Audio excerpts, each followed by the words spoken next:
मान्सूनचा सांगावा घेऊन आज मान्सून पूर्व पाऊस कोल्हापूर शहरासह जिल्ह्याच्या बहुतांश भागात मान्सून पूर्व पावसानं हजेरी लावली।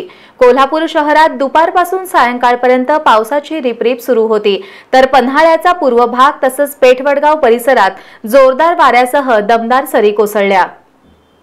गेल्या काही दिवसांपासून कोल्हापूर जिल्ह्यात उन्हाचा तडाखा वाढला असून हवामान विभागानं जिल्ह्याला मान्सूनपूर्व पावसाचा येलो अलर्ट दिलाय।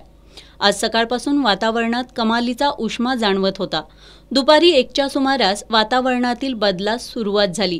कोल्हापूर शहरात 2च्या सुमारास पावसानं सुरुवात केली। काही काळच पावसानं हजेरी लावली असली तरी वातावरणात गारवा निर्माण झाला होता। त्यानंतर शहरातील वातावरण ढगाळ राहिलं। सायंकाळी पुन्हा पावसाची रिपरिप सुरू झाली। पन्हाळा पूर्व भागाला मात्र दुपारी वादळी वाऱ्यासह मान्सूनपूर्व पावसानं झोडपून काढलं। जून महिना सुरू झाला तरी पाऊस झाला नसल्यानं शेतकऱ्यांची कामं खोळंबली होती। मात्र या पावसामुळे आता शेतीच्या कामाला वेग होणार आहे। बातम्यांच्या ताज्या अपडेट्ससाठी एस न्यूज कोल्हापूर या आमच्या वेबसाईटला जरूर भेट द्या। त्याचबरोबर एस न्यूज कोल्हापूर हे आमचं यूट्यूब चॅनल जरूर सबस्क्राईब करा। इथे घेऊया छोटीशी विश्रांती, पाहत रहा फक्त एस न्यूज।